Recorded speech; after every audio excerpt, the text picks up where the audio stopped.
এই যে এটা জমি 31 শতাংশ 31 স্টার্ট এখান থেকে না, ওই যে গাছ ওই গাছ থেকে শুরু না, গাছ থেকে শুরু হয়ে ওই আপনার ওটা কি গাছ এগুলো? মেহগনি, ওই মেহগনি গাছ পর্যন্ত? খেতে আপনার একটা এডি। আচ্ছা আচ্ছা আচ্ছা, এই পুরোটা এনে এখন কয় শতাংশ আছে? 31 শতাংশ বিক্রি হবে। 31 এখান থেকে হলো 75 ফিট পাস, হুম, 180 ফিট লম্বা, 75 ফিট বাই 180 ফিট। হ্যাঁ, এগুলো কয় পড়ছে? 3 পড়ছে না। এগুলা সব আর এই যে রাস্তার পাশে ভাই এই রোডটা কয় ফিট? 16 ফিট সমস্ত বাড়িঘর তাই সরজমিনের উপরে করছে। ভাইজান। এই রোডটা কয় ফিট ভাইয়া? ভাইজান এই রোডটা কয় ফিট ভাইয়া?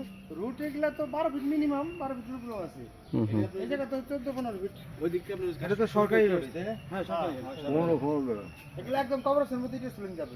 আচ্ছা হ্যাঁ ভাই বললো আর কি, ঠিক আছে। কাজ শুরু হয়ে যাবে। এটা আস্কিংটা বলা যাবে? জি, এর দাম বেশি। এগুলোর দাম 2.5 লাখ টাকা। হ্যাঁ আচ্ছা। কিন্তু আর মারি ফেলাবেন নাকি ঘর নিজে বাইরে এই করছ না, ঘর করছ না।